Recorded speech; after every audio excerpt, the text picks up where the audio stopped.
Hey there, friends. Welcome back to another episode of the Bible in Life podcast. The Bible in Life podcast is part of an overall online teaching ministry just called the Bible in Life that includes this podcast, as well as the listener's commentary on the New Testament, which is a podcast where I just study in detail through books of the Bible, piece by piece. And so you could check that out by searching for the listener's commentary in your podcast app, or you can go to listenerscommentary.com. I also have some online courses and other resources available on both my websites, including a free ebook that just will give you guidance on how to hear the Bible well as how to heed the Bible well. That is, how to understand it and put it into practice in your life. That free ebook is called Bible in Life. It's available on the homepage of both johnwhitaker.net as well as listenerscommentary.com. So feel free to check that out if that sounds useful to you and sign up for that. All you got to do is put in your name and email address, and it's get instant access to it from there. And while I'm noting that, I should note that this whole ministry, both this podcast, the listener's commentary, and a number of the other free resources on the website, it's all made possible by the generosity of folks who give $5 a month, $20 a month, $50 a month, $100 a month. Their generosity is what enables this ministry to exist. And so from the bottom of my heart, thanks a ton to those of you who make this ministry possible. And if you've been blessed or impacted by this ministry, want to join the team of supporters, the easiest way to do that is just to go to johnwhitaker.net, click the Give button. It'll take you to a place where you can set up a one-time or a monthly donation through World Family Mission, and all those donations are tax deductible. All right, last week on the podcast, I just shared sometimes reading the Bible is challenging and difficult and hard, and sometimes it feels kind of blah, and sometimes we read a chapter and we don't really get anything out of it, and that's just simply by nature of the fact of what the Bible is and who we are, and sometimes we don't understand. And so I thought I would follow that up on this episode with a just brief overview of really how to read the Bible well. So I've got that free ebook that'll give more details. I've got an entire online course that's a several-hour course called Bible Study Skills that'll go into a lot of detail. But here I just thought I would give a bit of an overview of the process of reading the Bible well, but I want to do that in a way that emphasizes where Bible study method fits into our entire engagement with the Bible. Because the fact is, the Bible wasn't given to us primarily and fundamentally for us to understand. It wasn't given for us to study it and break it apart and do word studies and all that sort of stuff. That's actually all sort of like a first step, a preliminary step in our relationship with the Bible. The ultimate aim of the Bible goes beyond that to actually engaging with God through the text of Scripture. And so the primary thing is not for us to examine the text of Scripture. The primary thing is for God to examine us through the text of Scripture and for us to engage with God through the text of Scripture. But before we can do that, we have to properly hear the text. We have to properly understand the text. And so, as I noted last week on the episode about what do we do when our Bible reading is blah, like if you're reading through a passage like I was, and it's like, I barely even understand what's going on here and what we're getting at, it's going to be really hard for you to actually have that text speak any word from God to you. It's going to be really hard for you to have any engagement with God from that text. And so first, we need to make sure we hear the text well and we understand it. How do we do that?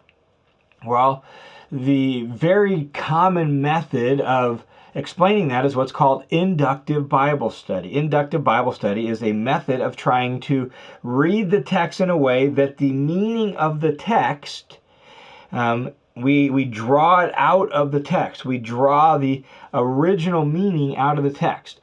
And that's important because a passage of Scripture cannot mean to us today something other than it meant to the original audience.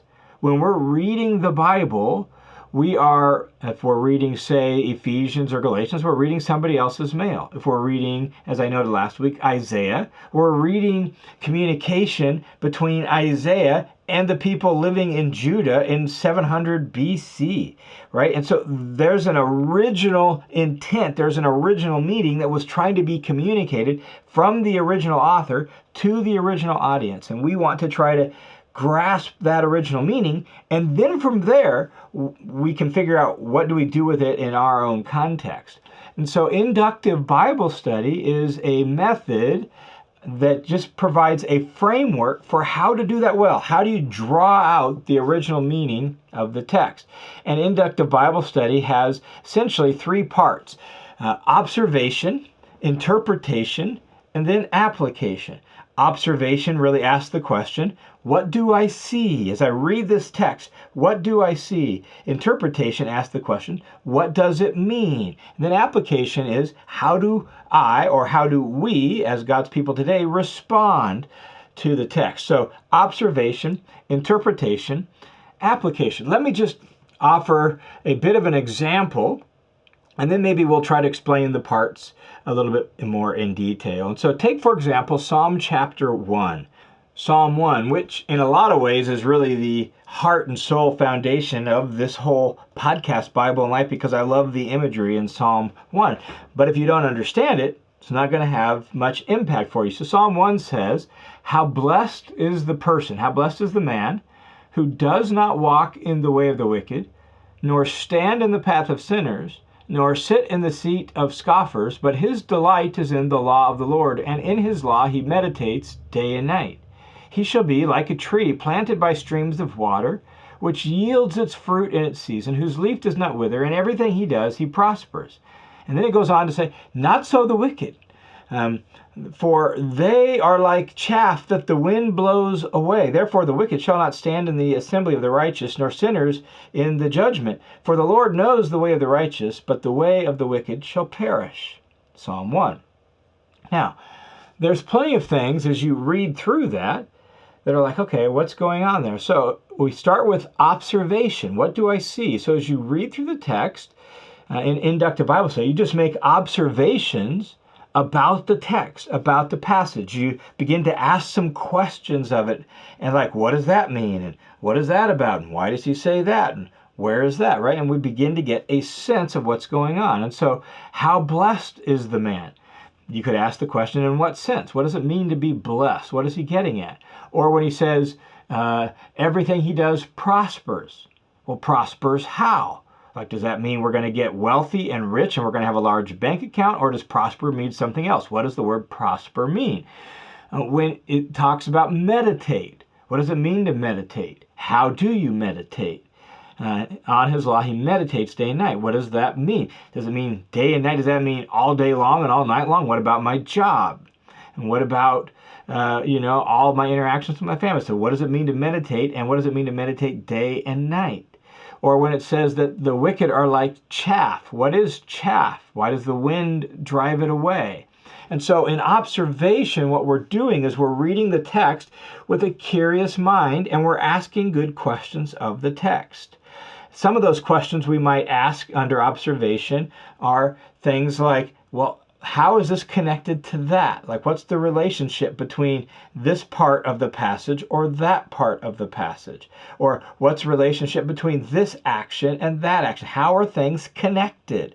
Or what are things that are unfamiliar, like chaff and wind? That might be a little unfamiliar in your context or my context. So what are some unfamiliar things? Or meditate. Like, I kind of know about Eastern style transcendental meditation, but I don't think that's what that's getting at here. So what does meditate mean, right? It's maybe a little unfamiliar. Or look at things that might be repeated. Are there ideas or themes that are repeated and emphasized? So as we ask those kind of questions, or we can ask the standard journalistic questions: who, what, where, when, why. Like, as we ask those questions with a curious mind, all of a sudden things begin, we see the text more fully and more completely. And so that's where Bible study begins. It begins with observation of the psalm. And And then once we make some observations, now we begin to go back and do some research and study and try to understand the answers to our questions and then understand how that shapes the meaning of the entire text, in our case, Psalm 1. And so observations first and then interpretation. What does it mean? So as you look back through that, well, we learned, for example, that to meditate is this idea of to ruminate on something. It's to murmur it in the original Hebrew is the idea of the word. It was the idea of to kind of be under your breath, murmuring the word all the time. And so you'd be going about just kind of thinking about it throughout the day as you went about your activity, and as if you're working in your carpenter shop or you're out there in your fishing boat and casting your net, you could be murmuring the word and thinking about the word and chewing it up and all that. That's the picture of meditate. Well, that brings that to life. I now know a little bit more what meditate means. What about the idea of prosper? What kind of prosper does it mean? Well, when we read it in context, prosper there is the culmination of this imagery about a tree. Notice it says, he shall be like a tree that's firmly planted by streams of water. Well, wait a second, streams of water. And notice it's planted there. Didn't get there accidentally, so it's intentionally there next to these streams. And this tree bears its fruit every season that it's supposed to, and it's all leafed out and lush and beautiful. In other words, this tree is a fully functioning good tree that's bearing good fruit. That's the idea of prosper. Oh, so prosper has more to do with human flourishing and human well-being than with my bank account. My life will flourish. I'll be a good human being who produces good fruit if I'm planted next to the streams of God's word by meditating on them. Oh, now I'm beginning to get a sense of how this works. So when it says I'm blessed, that's what it's talking about. I'm blessed in the sense that my life is flourishing as a human being.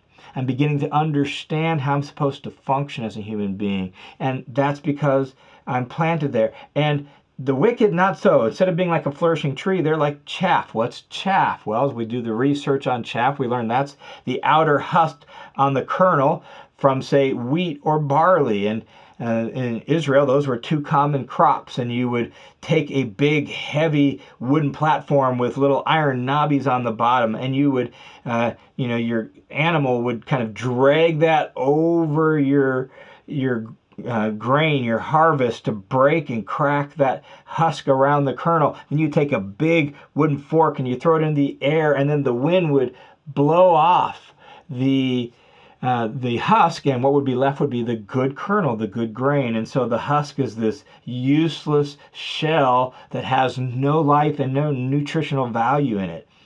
And he says that's what the wicked are like. They're like that. As opposed to being like a flourishing tree. Okay, now I see how those two images are connected and why it's stated the way it does. And then I see the outcome of both of these. The Lord knows the way of the righteous, but the way of the wicked will perish. And so as I research the whole psalm, what I discover is, well, what does this mean? And I have a bunch of little details as to what this means, and I understand the psalm more fully, more completely. One of the really important things is to try to pull all that together into a main point. And you can do that with a question and an answer. So the question is the topic of the psalm. The answer is what it's saying about that topic. So in this case, Psalm 1, if we were to really meditate on it, chew it up, read it through until we could really see what the psalm was about, what we would learn is the psalm really is answering this question. What are the outcomes between a righteous life and a wicked life?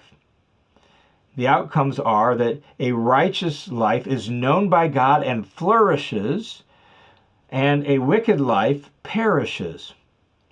And that's what the psalm is about. And now we have a sense of Psalm 1 and what it's about. And so from there, then, we can move into application. How do I respond to that? Well, we could respond by thanking God for the gratitude, just with gratitude for the fact that in His mercy we have come to be known by Him, and we've come to know Him in Christ, and we've been given the gift of salvation, and we're learning the way of righteousness, and I'm grateful for that. We could respond to it by saying, man, I want my life to be planted by streams of water, so I am going to delight in God's word. I'm going to root myself in it. I'm going to meditate upon it. I'm going to learn to think it through and talk about it to myself throughout the day. I'm going to memorize it, just make it a part of my life. That's how I'm going to respond to that, right? And so these are ways we respond.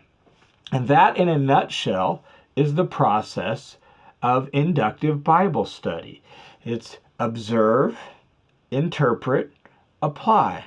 And so to observe, we want to look at the text well. We want to see it well. We do that by asking lots of questions about the text. That's observation. We're just curious and we're reading it, and we're maybe reading it out loud, and we're reading it multiple times, and we're just beginning to notice how things are connected. We're beginning to mark words that are unfamiliar we want to research, or concepts that we don't understand. We're just asking questions and jotting down what we see. Observation. And then from there we move to interpretation, and we're wrestling with meaning. And so the key thing with interpretation is we want to understand the original context, both the historical context, which has to do with the original situation and the original setting, as well as the cultural background. Okay, so what was the significance of chaff? And we talked about that and how it played out in their world, cultural background. So we want to look at the historical context, and we want to look at the literary context. How does this fit? So if we're reading, say, for example, Romans, how does this paragraph relate to the paragraphs before it and after it? Literary context. If we're reading a gospel where you get sort of like a patchwork quilt of snapshots, how do all those fit together, and what's the relationship between them? Literary context. And so in interpretation, we're wrestling with context, historical context, literary context. And we're also wrestling with the meaning of words. What do certain words mean? Meditate. What does that mean? Oh, that's this idea of kind of ruminating and murmuring on something, words. Sometimes we're wrestling with genre, right? We need to make sure we're not reading ancient Near Eastern law code, such as we find in Exodus, the same way we read New Testament letters, or history the same way we read poetry and all that. We have lots of different types of literature in the Bible. So we got to make sure, poetry uses lots of figures of speech. We've got to respect that. Or if we're reading Revelation, apocalyptic literature, whole unique kind of genre, right? So interpretation, we're taking all of this into consideration so that we can understand the text. And our goal in understanding is to be able to try to pull all that together and state what the text is about in a sentence or two, the main point. So observation, what do I see? Interpretation, what does it mean? And we know we're done with interpretation when we can state it as a main point. And then finally, application. How do we respond? And some of the things that will help guide our reflections on how do I respond is the original response. How are the original readers, the original audience, supposed to respond to this text? What was it driving them to do? What was its purpose for the original audience? How are we similar to the original audience, and how are we different from the original audience? And then after thinking about all that, then we can say, so what's my response? What's our response collectively as the people of God today? And that is how we do Bible study. But as I noted at the outset, that's preliminary. Even though that's a lot of work, that's preliminary. Because once we have that, our goal then is to go back and read the text again, this time meditatively and prayerfully, and engage with God in the text. And so next week, I'll talk a little bit more about how we can do that component, the real ultimate aim of our Bible reading, which is to engage with God through the reading of the text. Hey, thanks for tuning into this episode of the Bible and Life podcast. I pray you have a wonderful week in Christ. You walk with Jesus. You plant yourself deeply, root yourself deeply in the Word of God, so that you can become like Jesus from the inside out. God bless you guys. I look forward to talking with you again next week.